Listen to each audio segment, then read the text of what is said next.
Bapak-bapak, saudara-saudara yang terkasih dalam Yesus Kristus. Dan itu, ya, pada bacaan Injil suci Yesus Kristus menurut Santo Matius, dijelaskan, ya, kebaikan, ya, dihasilkan dari benih baik oleh anak-anak kerajaan ya. Jadi kebaikan itu dihasilkan dari benih-benih oleh anak-anak kerajaan Allah.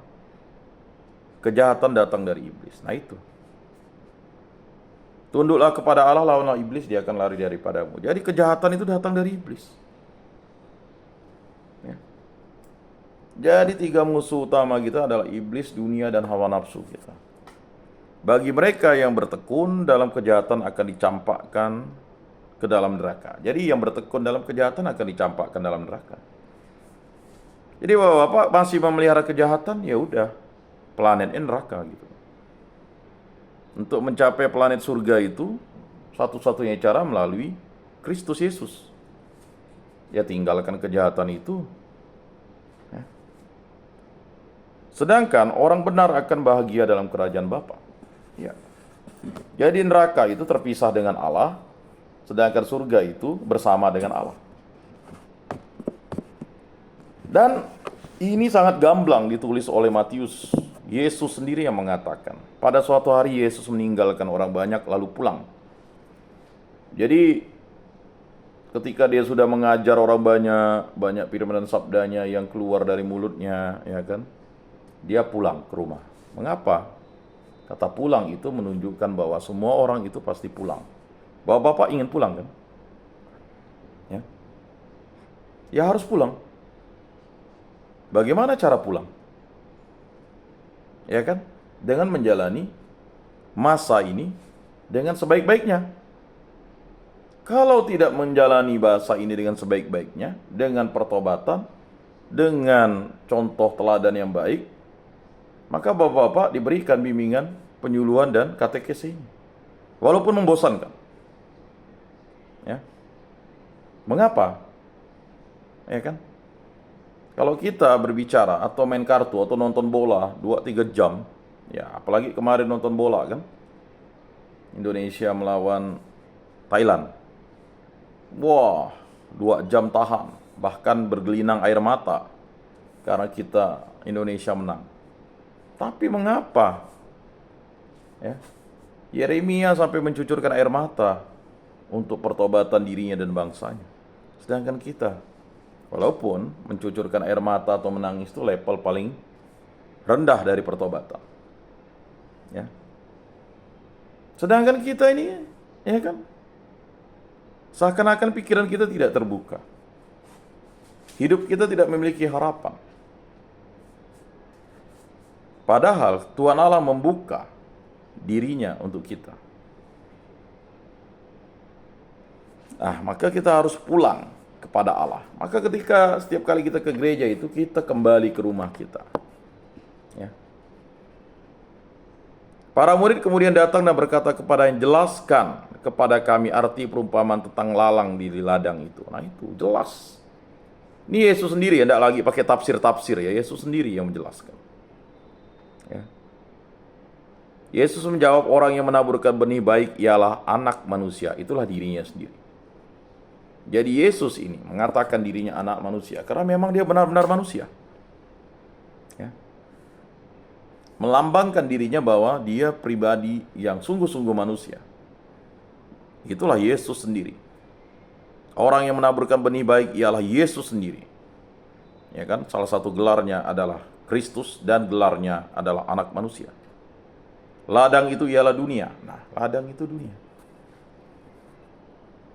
Benih yang baik adalah anak-anak kerajaan Allah. Nah, kita ini sebenarnya adalah benih yang baik. Dan lalang adalah anak-anak si jahat. Nah, itu adalah lalang. Jadi kita ini benih yang baik. Tapi jangan benih yang baik itu terhimpit. Jatuh di jalan, habis. Atau jatuh di batu-batu. Ya, dibaptis. Ya kan? Dibaptis langsung. Ya kan? Bukan lagi dia ke gereja atau berdoa. Udah dibaptis ya udah tak pernah ke gereja lagi. Ya udah ditangkap si jahat.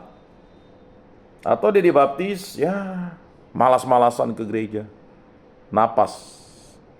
Bahkan saya tanya satu orang muda itu pergi ke gereja Natal pun enggak. Ya. Dia tumbuh, tapi ya itu. Kristen enggak? Kristen.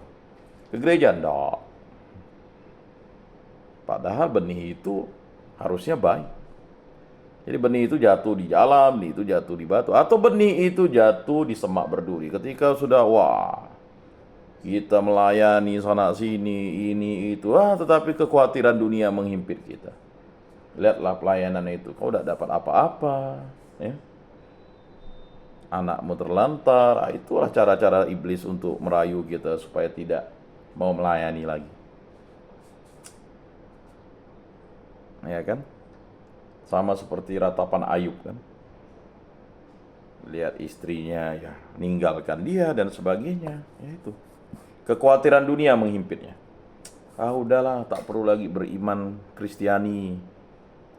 Kan? Di dunia ini kita perlu jabatan, kita perlu panggung, kita perlu kekuasaan, dan akibatnya meninggalkan Yesus. Itu benih yang jatuh, ya. Sedangkan benih yang baik itu harus jatuh di tanah yang subur. Bisa 100 ganda, 60 ganda, 30 ganda, berlipat-lipat ya. Berkat menjadi berkat bagi banyak orang. Nah, jadi Yesus menjelaskan itu dengan jelas. Musuh yang menaburkan benih lalang ialah iblis. Nah, itu. Jadi Bapak-bapak, jangan pernah ya kan lalu mengatakan bahwa kejahatan itu ya bersumber dari kita. Kejahatan itu bersumber benihnya dari iblis. Mengapa iblis bisa masuk ke dalam pikiran kita? Ya karena kita tidak dekat dengan Tuhan Allah. Kita harus tunduk kepada Tuhan Allah. Ya. Waktu menuai ialah akhir zaman. Ya, pada akhir zaman. Ya akhir zaman ya ketika kematian kita juga akhir zaman. Kiamat kecil itu ya kematian. Banyak yang bertanya, apa sih kiamat? Ya kiamat itu kematian ya udah. Ada seorang peramal dulu, luar biasa ya.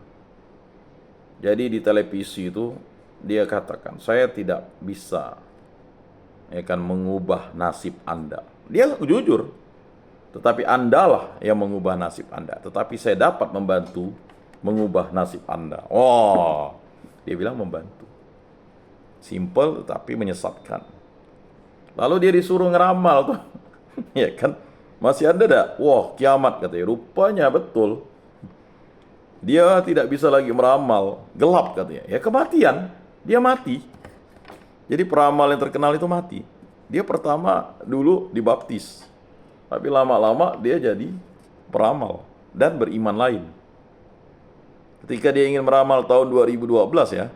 Dia bilang 2012 itu kiamat. Lalu dia mati. Jadi sebelum 2012 dia mati. Gelap. Dia tak bisa meramal lagi. Ya kan? Jadi akhir zaman. Dan para penuai itu malaikat.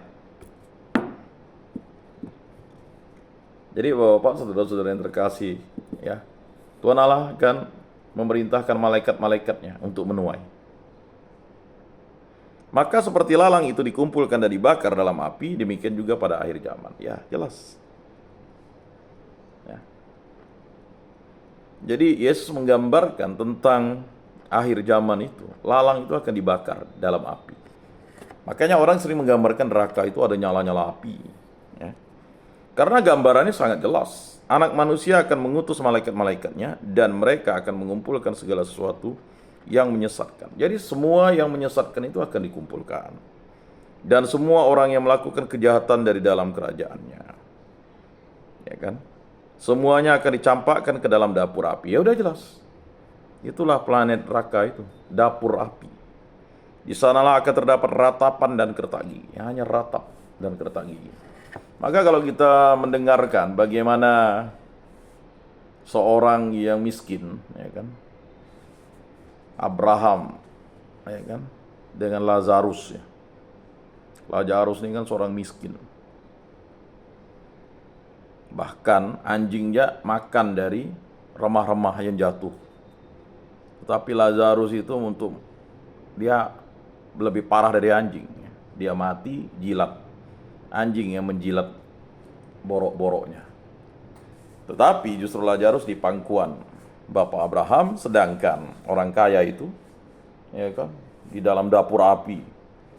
Dia minta setetes, bahkan dia memohon, meratap kepada Lazarus untuk memberikan setetes air. Jadi Bapak-bapak, saudara-saudara yang terkasih dalam Yesus Kristus, ini tidak menakutkan bagi kita, tetapi ini menggambarkan Bapak mau milih kehidupan di mana nanti. Janganlah kita terbakar dengan api kita, dendam kita, ya. Kita terbakar dengan, ya kan, kejahatan kita, ya. Berterima kasih dan bersyukurlah kepada Allah kita bisa dihadirkan di tempat ini, ya. Istri kita masih rajin berdoa, masih rajin ke gereja. Istri kita dengan tegar menerima kita. Anak-anak kita masih mau menerima kita apa adanya. Nah, kita yang berada di tempat ini justru bersyukur. Bersyukur. Semuanya akan dicampakkan dalam dapur api, di sana akan terdapat ratapan dan kertak gigi. Pada waktu itulah orang benar akan bercahaya seperti matahari dalam kerajaan Bapa mereka. Ya, jelas. Orang benar, orang kudus, orang suci akan bercahaya. Dan itu hanya karena kehendak Allah. Ya. Maka kita mohon belas kasih dan kerahiman Allah. Siapa bertelinga, hendaklah ia mendengarkan. Nah, itu. Jadi Bapak, saudara-saudara yang terkasih, pengurus gereja sudah buat program-program. Siapa yang punya telinga, mendengarkanlah. Kalau yang congek-congek, agak tuli-tuli, ya dikorek lah, ya kan. Kita ini sudah dewasa, ya kan. Saya senang dengan guyonan Pak Atis tuh. Mereka sudah dewasa, Pak. Mungkin congek, Pak, perlu diingatkan lagi kali. Ya kan? Ya. Jadi mengingatkan orang itu tidak salah. Ayo ikut. Berkali-kali, berulang-ulang kali. Karena apa? Kesadaran itu, keinsapan itu hanya bisa dibangun kalau ada yang mewartakannya. Maka kita adalah saksi-saksi iman, pewarta-pewarta.